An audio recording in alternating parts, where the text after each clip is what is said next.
There are moments in life that you can never foresee, moments that, when they happen, turn everything upside down.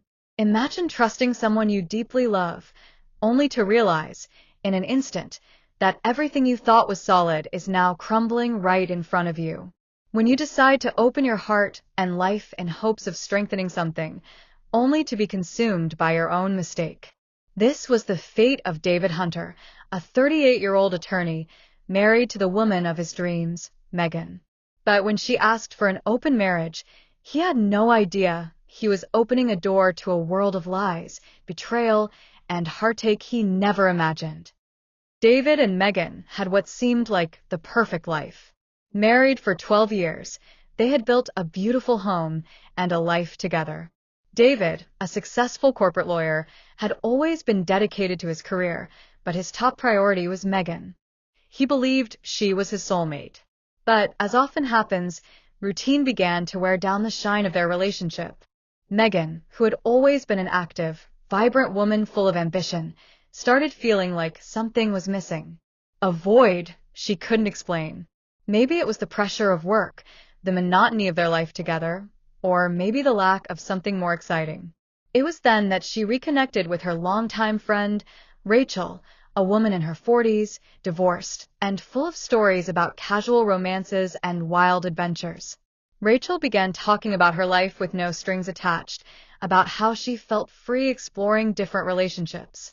She spoke so enthusiastically about freedom that Megan began questioning whether her life with David truly fulfilled her.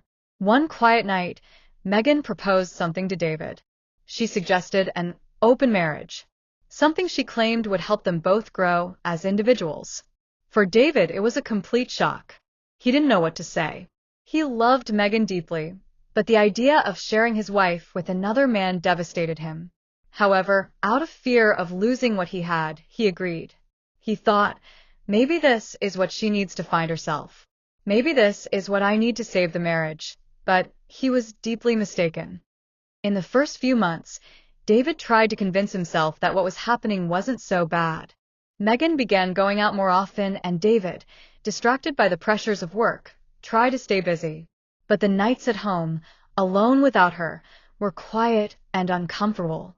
He felt her absence, and the emptiness seemed to grow. Meanwhile, Megan started getting involved with other men, trying to fill the void she felt, but nothing seemed to satisfy her.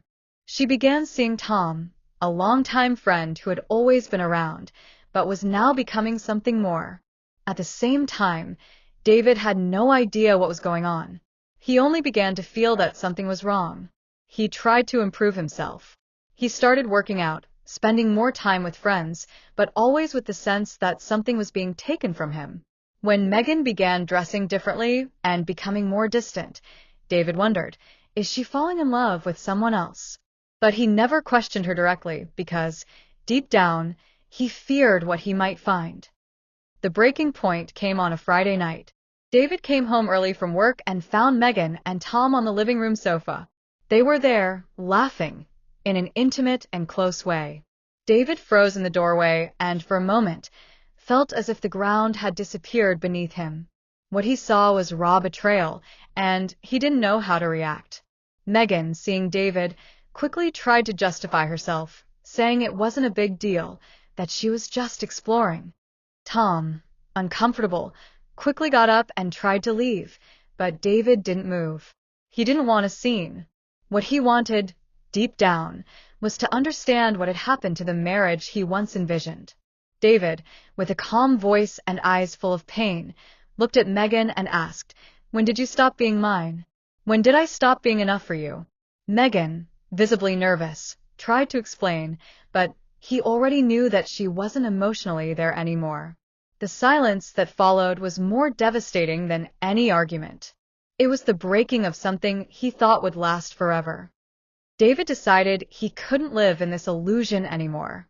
He knew that what Megan was doing wasn't freedom, but outright betrayal. He began gathering everything, photos, text messages, anything that could show that the trust between them had been broken. But the turning point came when Megan tried to take a desperate step to make sure David didn't get rights to the house he had bought before they married. She and her friend Rachel began trying to manipulate the situation. That's when David, calm and controlled, revealed what he already knew.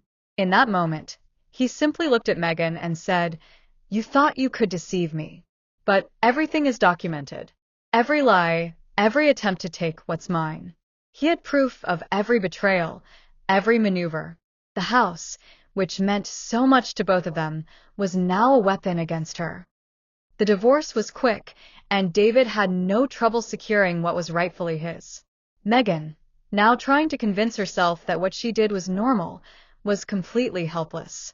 She lost the house, the trust of everyone around her, and in the end, even the friendship of Rachel, who distanced herself when she realized Megan had really crossed the line.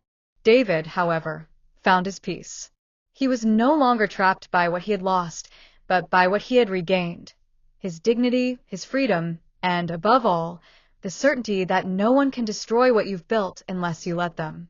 6 months later, David had rebuilt his life. Stronger, wiser. He wasn't looking for another relationship. But, as he went about his life, women like Claire, an old friend who was also going through her own struggles, began to appear. Not as a form of escape, but as a reminder that, after the pain, life can be more beautiful than ever. And you, what would you do if you were in David's shoes? Would you be able to trust yourself again after such betrayal? Sometimes, the pain we feel is just the first step towards true freedom. If you're going through a tough time, remember, true peace begins when you decide to stand up and rebuild your life. Don't be afraid to change and take that first step toward your freedom.